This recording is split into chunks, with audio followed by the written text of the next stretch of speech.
গুলি করাইছে।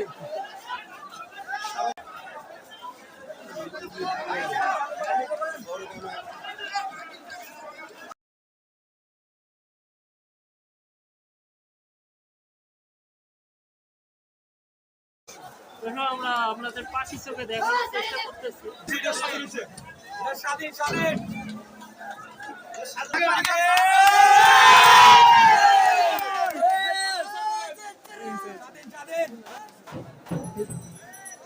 তো দর্শক আমরা সেই বিজয় মিছিল গুলো শুনতে পারলাম।